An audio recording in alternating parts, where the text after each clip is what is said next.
नमस्कार दोस्तों, super math for classes में आप सभी का स्वागत है। आज हम एक रीजनिंग के एक ऐसे टॉपिक के बारे में बात करेंगे जिसका नाम है क्लासिफिकेशन यानी कि वर्गीकरण।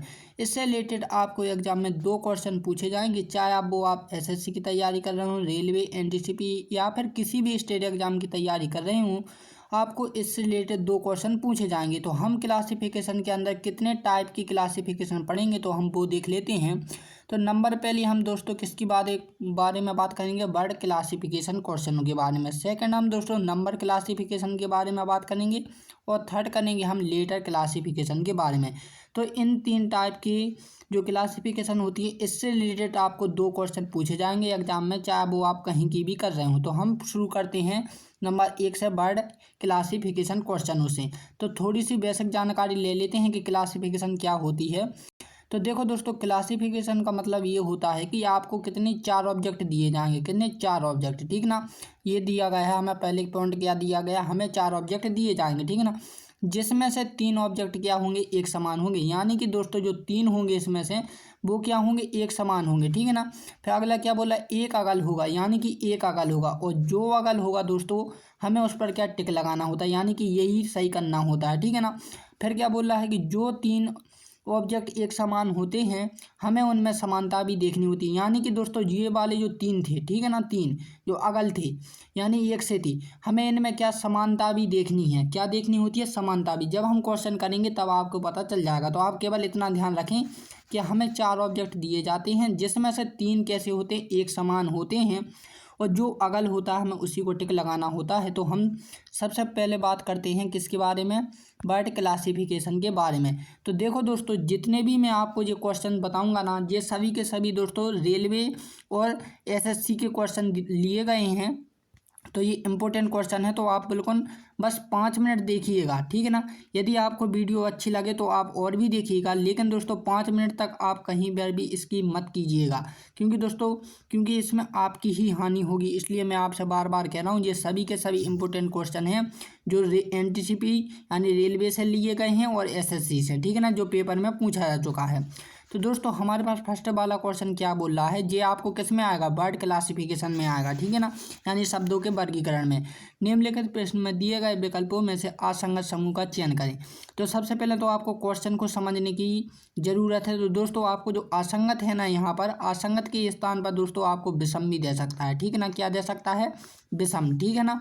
फिर इसके स्थान पर दोस्तों आपको अलग अलग भी दे सकता है, ठीक है ना, अलग अलग समूह, ठीक है ना, अलग अलग समूह। या फिर दोस्तों मेल जोल समूह नहीं है, ठीक है ना। या फिर आपसे कहा जाए कि अन्य तीन भिन्न है, ठीक है ना। क्या है, अन्य तीन भिन्न है। तो इन शब्दों का प्रयोग करके आपको क्वेश्चन बनाया जाएगा। तो आपको बिल्कुल भी कंफ्यूज मत होना है कि ये किस टॉपिक से पूछा गया है, ठीक है ना। अब देखो दोस्तों, गोवा, गुजरात, लखनऊ और राजस्थान, इन चार जो ऑब्जेक्ट आपको दिए गए हैं इनमें से बताइए दोस्तों कि तीन एक से हैं और एक अगल है। तो मैं कहूँ दोस्तों यदि कि इसमें लखनऊ इसका राइट आंसर होना चाहिए। तो आप कहोगे सर क्यों, क्योंकि देखो दोस्तों जो गोवा है वो क्या है, एक राज्य है, ठीक, क्या है, एक राज्य है, ठीक है ना। क्योंकि देखो दोस्तों हमें समानता भी बतानी होती है। गोवा एक राज्य है, ठीक है ना, और गुजरात और राजस्थान ये क्या है दोस्तों, सभी के सभी ये तीनों क्या है, राज्य हैं। तो जो राज्य हैं दोस्तों ये क्या हो गई, समानता हो गई, ठीक है ना। लेकिन जो दोस्तों लखनऊ है वो दरअसल एक राजधानी है, क्या है, राजधानी है, जो कि उत्तर प्रदेश की है, ठीक है ना। तो इसमें ऑप्शन सी इसका राइट आंसर हो जाएगा कि ये तीनों कैसे हैं, एक से हैं, क्योंकि ये राज्य हैं और ये क्या है, राजधानी है, ठीक है ना। तो ये एनटीपीसी 2019 में पूछा जा चुका है, दूसरी शिफ्ट में, ठीक है ना। नेक्स्ट क्वेश्चन कैसा रहेगा कि निम्नलिखित प्रश्न में दिए गए विकल्पों में से विषम समूह का चयन करें।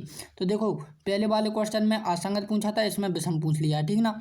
तो चीता, तेंदुआ, शेर, कबूतर, अब बताइए इसमें से आपका कौन सा राइट आंसर होना चाहिए। तो कुछ बच्चे कह रहे हैं कि सर जिसमें शेर लगा दीजिए। शेर क्यों लगाएंगे भाई, शेर नहीं लगाना है इसमें। देखो क्या हो रहा है दोस्तों, हमें समानता भी बतानी है। चीता, तेंदुआ और क्या है, शेर, ठीक है ना, ये कैसे हैं, मांसाहारी हैं, ठीक, कैसे हैं, मांसाहारी हैं, ठीक है ना। दूसरी बात क्या है दोस्तों, जो ऑप्शन डी है, डी कैसा है, एक शाकाहारी है। शाकाहारी तो नहीं है दोस्तों, लेकिन सर्वाहारी है, ठीक है ना। क्या है, सर्वाहारी, क्योंकि जो कबूतर होता है वो कीड़े मकोड़े भी खा जाता है, ठीक है ना। तो हम सर्वाहारी मानेंगे। लेकिन आप कहोगे सर अब देखो मैंने कहा था ना कि समानता भी बतानी होती है। यदि ये सर्वाहारी है दोस्तों तो यहाँ पर जो तेंदुआ है, तेंदुआ भी एक क्या होता है, सर्वाहारी होता है, यानी कि ये मांस के बिना भी जीवित रह सकता है। ठीक है ना, समझ रहे हैं ना, ठीक है ना। तो देखो दोस्तों अब हम क्या समानता लगाएंगे इसमें, हम ये समानता लगाएंगे कि ये जो तीनों हैं, ठीक है ना, अब इसे मांसाहारी नहीं है, इसमें दो मांसाहारी हैं और एक क्या है, सर्वाहारी है। यानी शेर और चीता मांसाहारी हैं, ठीक है ना, लेकिन जो तेंदुआ है वो क्या है, सर्वाहारी है। तो यहाँ पर हम दोस्तों मांसाहारी और सर्वाहारी वाला लॉजिक नहीं लगाएंगे, ठीक है ना, क्योंकि ये समानता फिट नहीं हो रही। फिर क्या फिट होगी, तो हम ये कहेंगे कि ये थल हैं, ठीक है ना, यानी कि दोस्तों ये क्या है, जमीन पर चलने वाले जीव हैं, ठीक है ना, जमीन पर, यानी कि ये उड़ नहीं सकते है। और जो कबूतर है दोस्तों वो एक पक्षी है जो कि उड़ सकता है, तो इसलिए दोस्तों ये समानता इसमें फिट हो रही है, ठीक है ना, समझ गए इतनी बात। तो नेक्स्ट क्वेश्चन, सॉरी ये जो क्वेश्चन आया है 2019 में शिफ्ट 1 में, सॉरी शिफ्ट 3 में पूछा जा चुका है। नेक्स्ट क्वेश्चन में क्या बोला है दोस्तों कि निम्नलिखित प्रश्न में दिए गए विकल्पों में से अगल समूह का चयन करें। तो ये 2019 शिफ्ट 1 में पूछा जा चुका। देखो दोस्तों आपकी शिफ्ट कितनी होती है, तीन टाइम में होती है, शिफ्ट 1, शिफ्ट 2 और शिफ्ट 3। सब में आपको दो दो क्वेश्चन दिए जाते हैं, इसलिए मैंने दोनों के ही एक एक क्वेश्चन उठाए हैं, ठीक है ना। तो हमारे पास ईंट, मकान, सीट और सरिया। तो दोस्तों आपको एक यूनिट से भी दिया जाएगा, ठीक है ना। यूनिट क्या होती है मैं आपको समझाऊंगा। यूनिट का मतलब ये होता है दोस्तों कि जैसे कि हमारे पास समझ लीजिए दोस्तों कुछ है, ठीक है ना, जैसे कि हम कहें दोस्तों इसमें प्लस भी है, माइनस है, ठीक है ना, इनटू है, भाग है, ठीक है ना, ये क्या है, एक प्रकार की यूनिट है। क्या है दोस्तों, यूनिट है, ठीक है ना। अब मैंने कहा दोस्तों माइनस इधर है, प्लस इधर है, ठीक है ना, और इनटू, ठीक है, और एक मैंने कर दिया ये यूनिट। तो दोस्तों ये तीनों के तीनों जो हैं आपके वो किसके अंदर हैं, यूनिट के अंदर है, ठीक है ना। इसी प्रकार दोस्तों आपकी ये यूनिट क्या होती है कि जैसे कि हमारे पास 4 वर्ड दिए गए हैं, क्या दिए गए हैं समझने का प्रयास कीजिएगा। जैसे ईंट, सीमेंट और सरिया, ये क्या है दोस्तों, यूनिट है, सॉरी यूनिट नहीं है, जो यूनिट ही है, ठीक है ना, क्या है, यूनिट है, किसकी है, मकान की। यानी कि दोस्तों मकान के अंदर ही हम ईंट का प्रयोग करते हैं, सीमेंट का प्रयोग करते हैं और सरिया का भी प्रयोग करते हैं, लेकिन मकान मकान ही होता है, इसमें किसी का प्रयोग नहीं करती। इसलिए दोस्तों ऑप्शन 20 का राइट आंसर हो जाएगा। समझ गए ना यूनिट का मतलब। यूनिट का मतलब होता है दोस्तों कि सभी चीज़ यूनिट के अंदर होती हैं। जैसे कि दोस्तों मकान के अंदर ईंट भी होती है, सीमेंट भी होता है, ठीक है ना, सरिया भी होता है। हम एग्जाम्पल के लिए मान लेते हैं दोस्तों, आपने कैलेंडर देखा होगा, ठीक है ना, कैलेंडर के अंदर दोस्तों यदि कोई बात करे कि दिन, तो दिन भी कैलेंडर के अंदर होता है, ठीक है ना, यानी कि दिन भी किसकी कैलेंडर की यूनिट मानी जाएगी, महीना भी कैलेंडर की यूनिट मानी जाएगी, सप्ताह भी कैलेंडर की यूनिट मानी जाएगी, ठीक है ना, और क्या साल या वर्ष, ठीक है ना, वो भी किसकी कैलेंडर की यूनिट ही मानी जाएगी। इसी प्रकार दोस्तों यदि बात करें हम समय की, तो समय में दोस्तों घंटा भी हो सकता है, ठीक है ना, सेकंड और मिनट, ठीक है ना, वो घड़ी, ये किसकी यूनिट होती हैं, समय की यूनिट होती हैं, ठीक है ना। तो आप समझ गए ना, यूनिट से आपको एक क्वेश्चन जरूर बनेगा, तो ध्यान रखें। नेक्स्ट क्वेश्चन में क्या बात की गई है कि निम्नलिखित प्रश्न में दिए गए मेल जोल समूह नहीं है। तो इसमें देखो ये इंपॉर्टेंट क्वेश्चन ये SSC CGL में भी पूछा जा चुका है 2023 में ही, और ये NTPC 2019 की शिफ्ट 1 में ही पूछा जा चुका। मैंने कहा था दोस्तों आपको शिफ्ट 1 में 2 क्वेश्चन आएंगे, शिफ्ट 2 में भी 2 क्वेश्चन दिए जाएंगे और शिफ्ट 3 में भी 2 क्वेश्चन दिए जाएंगे, ठीक है ना। तो यहाँ पर देखो कार, बस, साइकिल और रेल। अब यहाँ पर आपको 4 ऑप्शन दिए गए। अब बताइए इनमें से 3 ऑप्शन कौन से एक हैं। तो कुछ बच्चे कह रहे हैं सर जो रेल है वो इसका राइट आंसर हो जाएगा। क्यों, क्योंकि उसने कहा है एक बच्चे ने कि इसमें बहुत सारे पहिए होते हैं, ये लंबी होती है, सबसे बड़ी भी होती है। तो लॉजिक तो ठीक बैठ रहा है, लेकिन हमें इनमें फिर समानता भी देखनी है, ठीक है ना। इसमें 4 पहिए होते हैं, ठीक है ना। बस में भी 4 पहिए नहीं, इसमें शायद 6 पहिए होते हैं, ठीक है ना। बस में 4 भी होते हैं और 6 भी होते हैं, कई डबल लगे होते हैं, ठीक है ना। और इसमें 2 होते हैं, ठीक, साइकिल में, चाहे मोटरसाइकिल हो या साइकिल, इसमें 2। तो इनमें कोई समानता नहीं बैठे। देखो इसमें दोस्तों 6 हैं, इसमें 2 हैं, इसमें 4 हैं यदि पहियों। और आकार की बात करें दोस्तों तो ये सबसे छोटी साइकिल सबसे छोटी, फिर जे इससे बड़ी और फिर जे इससे बड़ी होती है। तो यानी कि दोस्तों ये वाला लॉजिक नहीं बैठेगा। अब कौन सा बैठेगा दोस्तों समानता के हिसाब से। तो हम इसका राइट आंसर यदि हम साइकिल लगाएं, क्या लगाएं, साइकिल। तो साइकिल में आप देखो दोस्तों केवल से केवल 2 ही पहिए होते हैं, कितने, 2 पहिए। लेकिन दोस्तों जो बस है, कार है और रेल है, इन सभी में दोस्तों 4 होते हैं, लेकिन रेल में शायद अधिक होते हैं, ठीक है ना, अधिक होते हैं। लेकिन लॉजिक दोस्तों जो बुक में दिया गया था, यानी कि जो बच्चों ने लगाया था, वो इसका ऑप्शन सी ही राइट आंसर था कि साइकिल ही इसका राइट आंसर है। देखो यही लॉजिक बेटर हो रहा है, बाकी नहीं हो रहा है, इसलिए ऑप्शन सी आप लगाना, क्योंकि ये सभी के सभी कितने हैं, 2 पहिए वाले हैं, ठीक है ना, 2 पहिए वाला वाहन है। यानी कि बात करें दोस्तों कि ये बिना पेट्रोल की, हम ये लॉजिक लगा सकते हैं कि ये बिना फ्यूल की चलने वाला है, ठीक है ना, समझ गए ना। साइकिल क्या है, बिना फ्यूल यानी बिना डीजल पानी की चलती है, ठीक। नेक्स्ट क्वेश्चन क्या रहेगा दोस्तों कि जो नेक्स्ट क्वेश्चन है कि निम्नलिखित प्रश्न में से दिए गए असंगत समूह का चयन करें। तो दोस्तों अब आपको सबसे पहले कैलेंडर की जानकारी पता होनी चाहिए, ये भी इम्पोर्टेंट क्वेश्चन है, एसएससी सीजीएल और एनटीसीपी की शिफ्ट 1 में पूछा जा चुका है।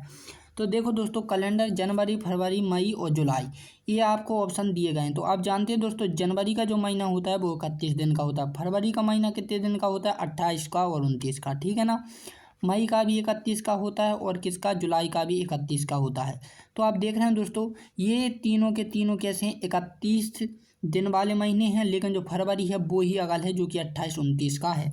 तो ध्यान रखें दोस्तों कैलेंडर वाले क्वेश्चनों में आपको महीनों की यानी कि महीनों के दिनों की संख्या पता होनी चाहिए, ठीक है ना। तो एक तो आपको दोस्तों इस टाइप से दिया जाएगा, जब आपको 30, 31, 28 यानी कि इस टाइप के क्वेश्चन दिए जाएंगे, या तो वो 30, 31 में होगा, ठीक है ना, 31, 30 में होगा, ठीक है ना। लेकिन दोस्तों जब आपको देखो 30, 31 और 28, ठीक है ना, इन तीनों स्थितियों में हूँ, ये तो आपको 2 स्थिति में था, 31 और 28 में, ठीक है ना।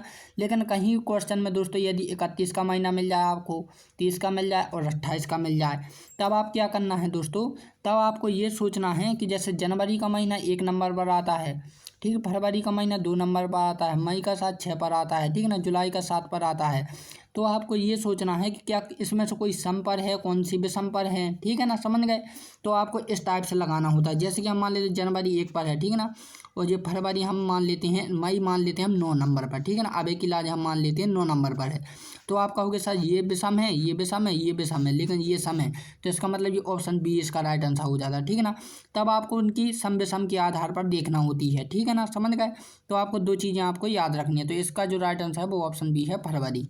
नेक्स्ट क्वेश्चन, तो ये नेक्स्ट वाला क्वेश्चन आप कमेंट करके बताएंगे, तो हम अगला जो पढ़ेंगे वो पढ़ेंगे नंबर, ठीक है ना, क्या पढ़ेंगे, नंबर। इस क्वेश्चन को आप कर जरूर लेना क्योंकि इंपॉर्टेंट क्वेश्चन है। तो अब हम बात करेंगे नंबर क्लासिफिकेशन के बारे में। तो क्लासिफिकेशन नंबर बारे में दोस्तों आपको 2-3 चीज़ें ध्यान रखनी है कि इसमें आपको क्या देखना होता है, वर्ग देखना होता है, ठीक है ना, क्या देखना होता है, वर्ग, यानी जैसे ए का वर्ग होता है, ठीक है ना। फिर आपको सम विषम, भाज्य अभाज्य, ठीक है ना, इन सभी चीज़ों का ध्यान आपको रखना होना चाहिए, आना चाहिए, ठीक है ना। अब देखो दोस्तों हमारे पास पहला क्वेश्चन है 9, 243, 16 और 81। अब बताइए इसका राइट आंसर क्या होना चाहिए। तो कुछ बच्चे ने कहा सर इसका आंसर क्या होना चाहिए, इसका आंसर आपने कहा 243, क्यों, किस आधार पर। यदि बच्चे इस चीज़ से भ्रमित हैं कि दरअसल दोस्तों जो 4 है, ठीक है ना, 4, 16 किसका स्क्वायर होता है दोस्तों, 4 का स्क्वायर होता है, ठीक है ना, समझ गए।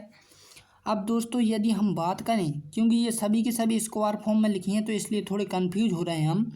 तो यहाँ पर देखो दोस्तों, यहाँ पर क्या होना चाहिए, हम कहें 3 का स्क्वायर, ठीक है ना। यदि हम इसको दोस्तों, इसको हम यदि 3 का क्या कर दें, फुल लिख दें, ठीक है ना, 3 की पावर फुल लिख दें, तो क्या से हो जाएगा, जी हो जाएगा, ठीक है ना। इसी प्रकार दोस्तों हम 3 की पावर यदि हम इसे 5 लिख दें तो 243 होगा, जी हाँ हो जाएगा, ठीक है ना। लेकिन दोस्तों जो 16 है, ठीक है ना, वो केवल 4 का स्क्वायर है, यानी कि हम कह सकते हैं दोस्तों, या फिर हम इस प्रकार से भी कह सकते हैं कि 2 का यदि हम 4 कर दें, ठीक है ना, तो 16 होगा। लेकिन दोस्तों यहाँ बात इस चीज़ की है कि 2 का क्यों हो रहा है, स्क्वायर हो रहा है, ठीक है ना। सॉरी 1 मिनट, यहाँ पर जो होना वाला था, यहाँ पर ये क्या होगा, स्क्वायर होगा, ठीक है ना, स्क्वायर, यानी ये 3 वाली हैं, ठीक, क्या है, 3 वाली हैं, ठीक है ना। लेकिन ये 2 की पावर है या फिर 4 की पावर है, तो यही इसमें आगल है 16, ठीक है ना, इसलिए ऑप्शन सी इसका राइट आंसर हो जाएगा। समझ गए इस क्वेश्चन को। तो मुझे उम्मीद है कि आप समझ रहे होंगे, क्योंकि देखो दोस्तों इसमें लॉजिक ये बैठ रहा है कि ये 3 से रिलेटेड है, ठीक है ना, यानी 3 का स्क्वायर हो सकता है ये, ठीक है ना।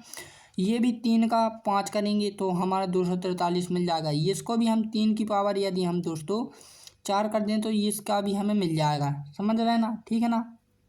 लेकिन दोस्तों हम इसे 3 की पावर क्या कर दें, 16 हो जाए, नहीं हो रहा है ना, तो इसका मतलब दोस्तों या तो ये 4 की पावर हो सकता है या फिर 2 की पावर 4 हो सकता है, तभी 16 होगा। तो इसमें दोस्तों इन तीनों में 3 है, लेकिन इसमें नहीं है, इसलिए ऑप्शन सी इसका राइट आंसर हो रहा है। ठीक, नेक्स्ट क्वेश्चन की बात करें तो 54, 51, 34 और 17। तो आप बताइए इसमें से क्या। यदि दोस्तों आप सम विषम के आधार पर देख रहे होंगे तो आप बिल्कुल गलत हैं, क्योंकि देखो इसमें दोस्तों ये सम है, ये सम है, ये विषम है और ये विषम है। तो सम विषम के आधार पर तो आप नहीं देख सकते, और दूसरी बात इसमें स्क्वायर भी नहीं है, तो आप कैसे देखोगे। तो देखो दोस्तों, जब आपको सम विषम और स्क्वायर हो तब आपको किस चीज़ का ध्यान रखना है, भाग का। ठीक है ना, भाग के चिन्ह का इस्तेमाल करना है, यानी कि कौन सी संख्या कितनी संख्याओं से कट रही है। ठीक है ना, तो यदि हम बात करें दोस्तों कि सभी की सभी, तो पहली बात वो 1 से कटेंगी, तो हमें तो वे 4 ही कटेंगी फिर 1 से, लेकिन हमें 3 काटनी है, तो 1 तो नहीं रखना। ठीक है ना, इसके बाद दोस्तों सबसे आपको छोटी संख्या लेनी होती है, कि सबसे छोटी संख्या देख लें कि सबसे छोटी 17 है, तो हम 17 को दोस्तों 17 एकम 17 काट सकते हैं, 17 दूनी 34 काट सकते हैं, 17 × 51 से भी काट सकते हैं, लेकिन 34 नहीं कट रहा है। यानी कि दोस्तों समानता यही है इन तीनों में, कि इन तीनों में दोस्तों 17 से भाग जा रहा है। किससे जा रहा है, 17 से, लेकिन 54 में 17 से भाग नहीं जा रहा है। ठीक है ना, इस लॉजिक को आप तब अप्लाई करना दोस्तों जब आपको सम विषम दोनों संख्याएं मौजूद हों क्वेश्चन में। ठीक है ना, इसके अलावा मत करना, यदि आपको स्क्वायर भी दिया है तब भी मत करना। ठीक है ना, नेक्स्ट क्वेश्चन देखते हैं। नेक्स्ट क्वेश्चन में 12, 13, 14 और 21। अब दोस्तों एक क्वेश्चन मैंने आप लोगों को इसलिए रखा है कि दरअसल कुछ बच्चों भ्रमित हो जाते हैं कि क्रम से भी संख्याएं आती हैं। क्रम तो जानते हो ना, कि जो लगातार चलती है, जैसे 1, 2, 3, 4, 5, 6 अनंत तक। ठीक है ना, ये क्या होती हैं, क्रम से संख्या होती हैं। तो आप देख रहे होंगे 12, 13 और 14 ये तीनों की तीनों क्रम से संख्याएं चल रही हैं, लेकिन जो 21 है वो क्रम से नहीं है, इसलिए ऑप्शन डी इसका राइट आंसर हो जाएगा। ठीक है ना, नेक्स्ट क्वेश्चन। तो नेक्स्ट क्वेश्चन से दोस्तों ये जो क्वेश्चन है आप मुझे कमेंट करके बताओगे। तो देखो जैसा हमने फर्स्ट वाला क्वेश्चन किया था उसी टाइप का क्वेश्चन आपको ये भी करना है। जब दोस्तों आपको चारों की चारों संख्याएं किस में दी जाएं, वर्ग में। ठीक, थोड़ा समझा देता हूँ, ये आप करके बताएंगे। यदि वर्ग या स्क्वायर में दी जाएं तो दोस्तों हमें स्क्वायर के बाद लॉजिक देखना होता है। ठीक है ना, यानी स्क्वायर नहीं, जैसे कि ये किसका है, 5 का है। ठीक, ये 7 का है, ये 6 का है, ये किसका है, 15 का है। तो हमने जिसका जो लॉजिक देखा है, जैसे 5 का स्क्वायर, 6 का स्क्वायर। ठीक है ना, ये 7 का स्क्वायर, ये 6 का स्क्वायर, ये 15 का स्क्वायर। ठीक है ना, तो हमें इनमें देखना है कि इनमें कोई समानता आ रही है 3 में कि नहीं आ रही, तो हमें इस टाइप से करना होता है। ठीक है ना, नेक्स्ट क्वेश्चन की बात करें, यदि क्लासिफिकेशन की बात करें तो लेटर क्लासिफिकेशन वाले क्वेश्चन है ये, तो ये भी देख लेते हैं। तो ये है, निम्नलिखित प्रश्न में दिए गए विकल्पों में से असंगत समूह का चयन करें। तो बी, डी, जेड और ई ये हैं। तो दोस्तों आपको असंगत समूह के लिए दोस्तों सबसे पहले आपको क्या करनी चाहिए, इनकी दोस्तों कोडिंग संख्या आपको पता होनी चाहिए। जैसे बी की होती है 2, डी की होती है 4 और जेड की होती है 26, ए की होती है 1। तो देखो दोस्तों ये दरअसल किस आधार पर रखा गया है, तो 2, 4 और 26 ये दोस्तों सम संख्याएं हैं, यानी सम लेटर हैं। ठीक है ना, लेकिन जो ए है दोस्तों ये क्या है, दरअसल विषम है। ठीक है ना, समझ गए, विषम है, इसलिए ऑप्शन डी इसका राइट आंसर हो जाएगा। नेक्स्ट क्वेश्चन दोस्तों आपको किस आधार पर दिया गया है, आप दरअसल सोचिए कि इसमें कौन अगल हो सकता है। थोड़ा दिमाग लगाइए, मैं भी लगाता हूँ, क्योंकि कुछ क्वेश्चन मेरे भी पहले सामने आते हैं नए नए, तो थोड़ा कन्फ्यूज रहते हैं। तो देखो दोस्तों इसमें कुछ नहीं लगा है, ABCD ये क्रम से लिखा है, लेकिन दोस्तों जो अगला पॉइंट है देखो, ए के बाद उसने बी कर दिया है, इसका बढ़ा दिया, इसके बाद दोस्तों इसका एक बढ़ा दिया, इसका एक बढ़ा दिया, इसका भी एक बढ़ा दिया। ठीक है ना, यानी ए के बाद क्या आता है, देखो हम यहाँ पर समझते हैं कैसे। ठीक है ना, तो यहाँ पर समझ लेते हैं, हम ए वाले को समझते हैं। इसमें ABCD है, तो यदि हम एक को एक बढ़ा दें तो ये कितना हो जाएगा, बी हो जाएगा। बी को एक और आगे लिखें तो सी हो जाएगा, सी को एक और आगे लिख दें डी हो जाएगा, डी को आगे लिखें तो क्या हो जाएगा, ई हो जाएगा। ये ऑप्शन किसी में है, आप बोलोगे सर बी में है। ठीक है ना, अब बी में भी दोस्तों हम ये लॉजिक लगाएं, इसका भी एक आगे बढ़ा दें तो क्या होगा, सी होगा। सी के बाद क्या आ जाएगा दोस्तों, डी हो जाएगा। डी के बाद क्या हो जाएगा, ई हो जाएगा। ई के बाद क्या हो जाएगा, एफ हो जाएगा। ठीक है ना, तो देखो दोस्तों एफ हो जाएगा। ठीक, अब बात करें दोस्तों हम इसकी, तो ये हो जाएगा डी, ये हो जाएगा ई और ये हो जाएगा एफ और ये हो जाएगा जी। ठीक है ना, अब देखो दोस्तों यहाँ पर हो क्या रहा है मैं आपको बताता हूँ, ध्यान से देखना। तो देखो ए, बी और सी, ठीक है ना। ये दरअसल क्रम से चल रहे थे, ये तीनों के तीनों कैसे चल रहे थे, क्रम से।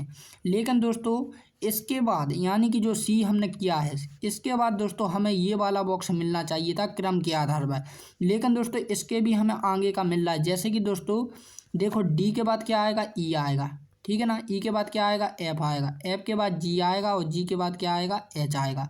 यानी कि ये वाला पॉइंट मिल रहा है, यानी कि ये वाला पॉइंट क्या है, गायब है। यानी कि दोस्तों ये वाला जो है क्रम से नहीं है, ठीक है ना, ये वाला क्रम से नहीं है। इसलिए ऑप्शन सी इसका राइट आंसर हो जाएगा कि ये ही इसका अगल वाला क्वेश्चन है, यानी कि क्या है, इसका ऑब्जेक्ट है, ठीक ना। तो ऑप्शन सी इसका राइट आंसर हो जाएगा। नेक्स्ट क्वेश्चन, तो नेक्स्ट क्वेश्चन दोस्तों आपको कैसा रहेगा, EJTO। तो देखो इनमें सबसे ज़्यादा कोडिंग संख्या इस्तेमाल होती है दोस्तों। तो ई की 5 होती है, सभी जानते हैं। जेड की कितनी होती है, 10 होती है। टी की कितनी होती है, 20 होती है, ठीक है ना। और बी की कितनी होती है, 2 होती है। तो आप बताइए दोस्तों ये किस आधार पर दिया गया है, थोड़ा सोच कर बताइए। तो ये वाला जो क्वेश्चन रहेगा दोस्तों, ये क्वेश्चन आप लोगों को कमेंट के रूम में रहेगा, ठीक है ना। किसके रूम में रहेगा, कमेंट के रूम में, ठीक है ना। नेक्स्ट क्वेश्चन कैसा रहेगा दोस्तों, ये वाला क्वेश्चन, ये इंपॉर्टेंट था, इसलिए दोस्तों मैं दरअसल आपको ये वाला कमेंट में रखने के लिए कह रहा था, लेकिन दोस्तों मैं आपको ये वाला, क्योंकि ये थोड़ा सरल है, ठीक है ना। क्यों है, सरल है, इसलिए दोस्तों क्योंकि ये इम्पोर्टेंट भी नहीं है उतना, लेकिन दोस्तों ये एग्जाम में पूछा जा चुका है, तो आप ध्यान रखेंगे, इसे कमेंट करके ज़रूर बताना है, ठीक है ना। लेकिन दोस्तों ये सबसे कठिन क्वेश्चन है और इम्पोर्टेंट भी क्वेश्चन है। ये 4 बार रिपीट हो चुका है, लेकिन NTCP नहीं हुआ, लेकिन रेलवे सॉरी उसमें हुआ है, जो CBT 1 में था ना, CBT 1 वाला रेलवे में, उसमें, और SSCGD और SSCGL दोनों में ही 4 बार रिपीट हो चुके हैं, ठीक है ना। इम्पोर्टेंट है, आया भी है। तो दोस्तों ये जो क्वेश्चन रहेगा, जैसे कि LABA, ठीक है ना, ये 4 पॉइंट हैं, तो इनमें हमें समानता बतानी है कि क्या है। तो आपने दोस्तों क्रम से देख रहे होंगे कि दरअसल जो चारों ऑब्जेक्ट हैं वो उसके 3 लेटर हमेशा एक से चल रहे हैं, जैसे ABL ABL ABL ABL, ठीक है ना, समझ गए इतना। यदि हम बात करें दोस्तों सबसे नज़दीक की ABCD का अक्षर, जैसे कि A से लेकर हैं Z तक हमारी होती हैं, तो A के नज़दीक इन लेटर में से कौन से लेटर हैं बताइए। तो दोस्तों सबसे जो नज़दीक है वो तो L ही है, ठीक है ना।